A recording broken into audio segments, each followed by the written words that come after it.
month of the financial year 2023-2024.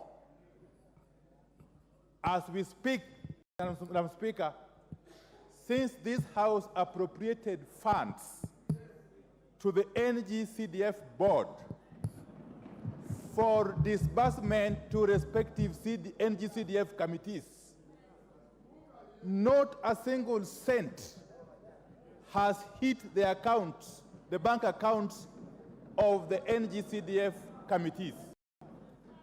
And NGAF, definitely. Madam Speaker, I rise to seek your guidance in the sense that this House, without necessarily anticipating debate, this House is poised to proceed on a long recess, very long recess, 2 months and above from this Thursday. Yet, Madam Speaker, we know that school children are opening schools in the first week of January. Much more important is that those who start their KCP exams are joining Form 1 in that same period. Madam Speaker, without bursary, which is provided for within the NGCDF framework, and NGAF, more than 3/4 of these children will not go back to school. That is an issue that should capture the attention of the whole nation. It's an issue that is so serious that should warrant this House taking a moment to ponder over it. In fact, it's an issue that would necessitate this House taking drastic measures.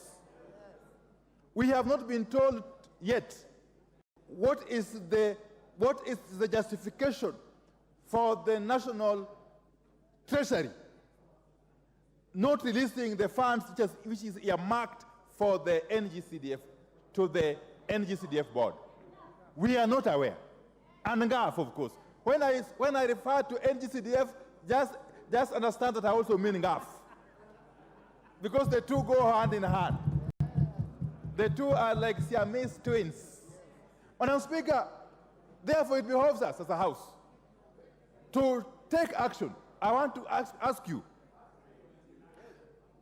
to compel, first and foremost, the chairperson of the NGCDF committee, my good friend, the Honorable Musa Serma, to compel my good friend, the leader of majority party, the Honorable Kimani Ichungwah, and to compel the CS National Treasury to come forth and inform the House when are we expecting the disbursements of NGCDF, at least to take care of the bursary component before we proceed on recess.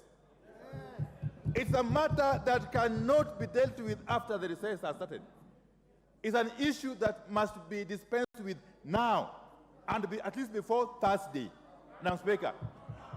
In fact, if I'm hearing my colleagues well, it's an issue you think must be dealt with now. Now. And therefore, if it must be dealt with now, it would mean, therefore, Madam Speaker, that the House might not transact in any other business. In my view, the House might not be in a position to transact any other business. I think so. The House would be in order to decline to transact any other business. In sympathy, in expressing its sympathy with the thousands of children of poor Kenyans out there, the children of hustlers, Madam Speaker, who are suffering out there, not knowing how they'll go back to school when schools open in January. I want to plead with you, and this is a very serious matter, Madam Speaker, and I will be asking my colleagues, once we have, and I want to also ask you to allow our honorable members to contribute to this issue, and after which then we can go and also chat out there, so that we chat more freely. We chat more freely. Yes, in the corridors. In the corridors. Thank you, Madam Speaker. Thank you. I think I'll give a chance to Majority Leader and also to the NGCDF Committee Chair. Who do I start with?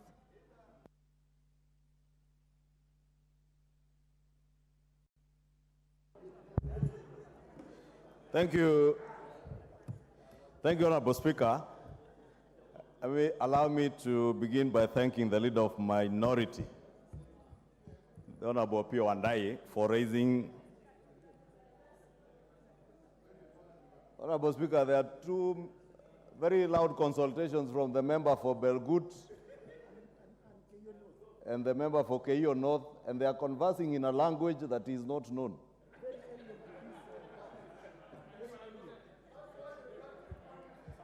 I could only hear Kongoi, Kongoi, Kongoi.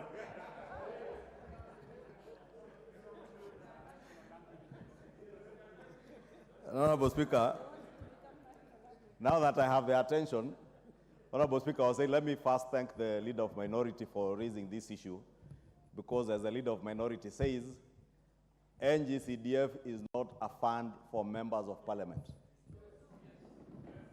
NGCDF money is public money raised from Kenyan taxpayers for the benefit of Kenyan taxpayers.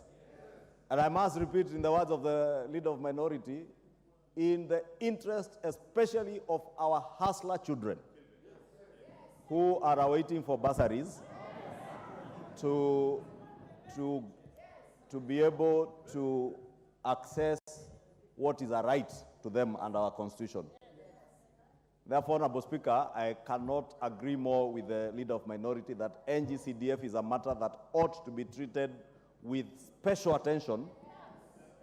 And Honorable Speaker, as much as we all understand we are living in difficult times, part of the alleviation of that, the challenges that are there with the economy, is to ensure that those who are not able to access school in January without, especially those children who just finished KCPE, they are able to access NGCDF bursaries, they are able to access GAF bursaries for them to be able to report to school. Two, Honorable Speaker, I know there are also challenges with other emoluments under Parliament, because NGCDF members must also be cognizant that that does not fall under Parliament. It falls under the Ministry of Planning or the State Department of Planning. But there are also other challenges that relate to staff who are working in constituency offices who now fall under Parliament. Honorable Speaker, it would be extremely unfair for members of Parliament to earn their salaries. They have means and ways to enjoy their Christmas break, but the staff who are working in their constituency offices basically have no Christmas. Therefore, Honorable Speaker, we have taken this matter up with the National Treasury to deal with the twin issues of money that should be disbursed to Parliament and money that should be disbursed to the State Department for Planning, so that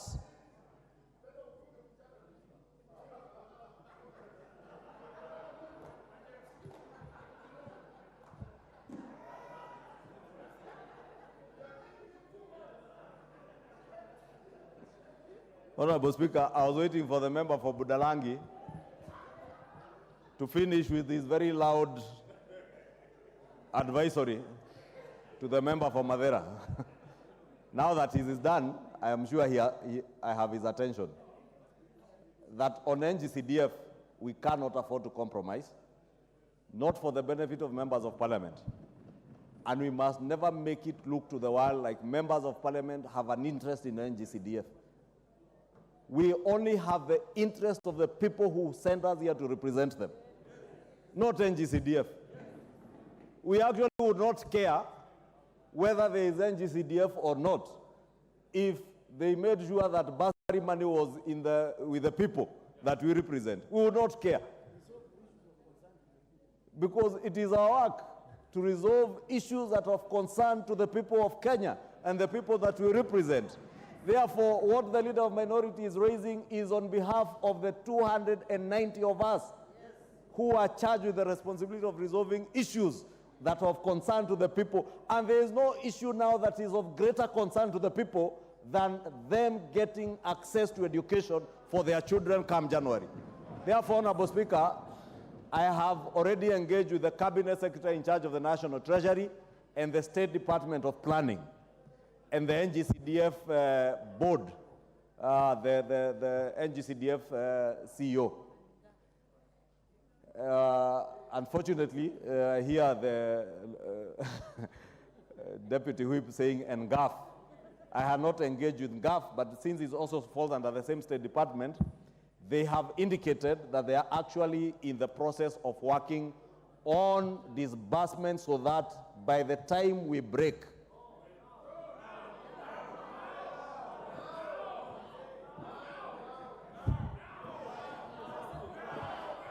now, Honorable members, order, honorable members. Order, honorable members, the point is being made. Yes, Honorable Speaker. Members, proceed, Majority Leader. Honorable Speaker. Honorable members, the matter is uncontested. Everyone is in agreement. So just allow the Majority Leader to complete his statement. Honorable Speaker.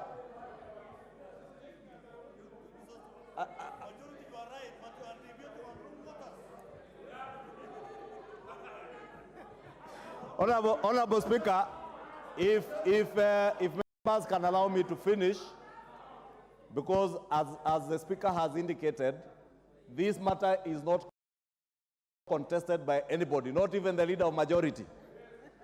That is why I took the liberty even before the matter was raised before the House, because you all forget that I represent the people of Kikuyu, first and foremost. And I have said it numerously. I don't sit here to represent, I don't represent government. Neither do I represent the Cabinet Secretary for the National Treasury. I don't work for them. I work for the people of Kikuyu. And when it comes to an issue, when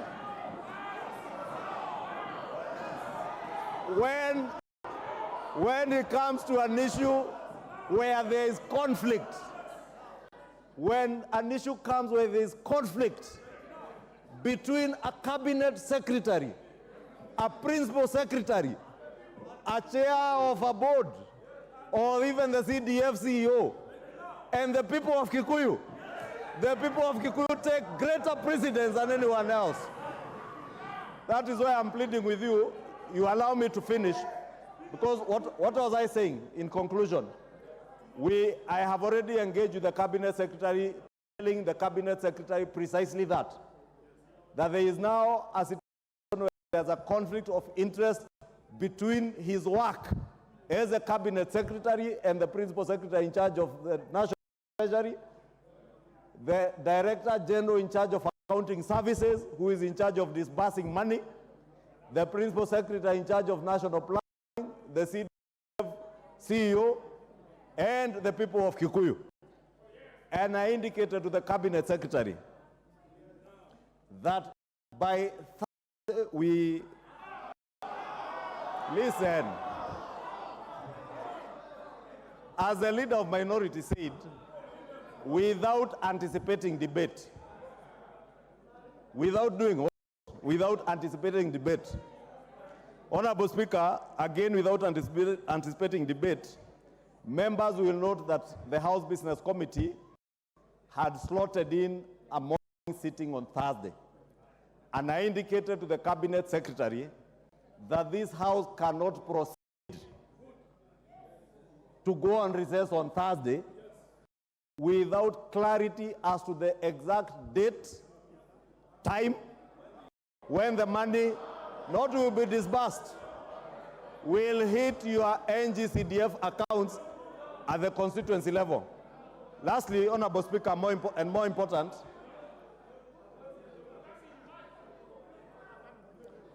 Honorable Speaker, and I beg for members to listen, and it's easier to listen, Honorable Makilap, than shout from behind me. It is easier to lend me your ears and ask the Speaker. That is what happens in the August House. You don't shout from your seat.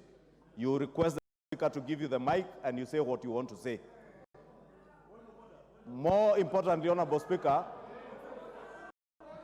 the NGCDF CEO has indicated to me that and the chair of the NGCDF committee can confirm we must act with equity so that no constituency is left behind. There are about 36 constituencies whose proposals are yet to be received by the CDF committee. And what we have requested, I was asked to also request the 36 members of parliament whose NGCDF committees. And let me repeat again, for the interest of those who are fond of going to court. It is not the members of parliament for the 36 constituencies. It is the 36 members of parliament to cause in their oversight role their NGCDF committees to submit proposals to the board so that they are not left behind. Lastly, I have indicated to the National Treasury and NGCDF that the availability or non-availability of proposals must not hinder disbursement, because what I listened to many members who came to my office from last week is what is bothering many of us, is money especially for bursary. And therefore, we have asked the National Treasury and NGCDF, they know what is provided for in law, the maximum for bursary. With or without the proposal, we must cause them to disburse at least up to that 40% for bursary, so that by the time our children are breaking from their Christmas break, we have processed the bursaries, or rather the NGCDF committees have received applications, processed bursaries, and they are ready to bursaries before schools open. Therefore, Honorable Speaker, the Cabinet Secretary is on his way back to the country, because we were speaking of, on Monday, yesterday, well, he was preparing to get back from COP28, and upon his arrival, I should be able to give a progress report on that particular position, either tomorrow afternoon or latest Thursday morning, before we even consider going for a break. Thank you, Honorable Speaker.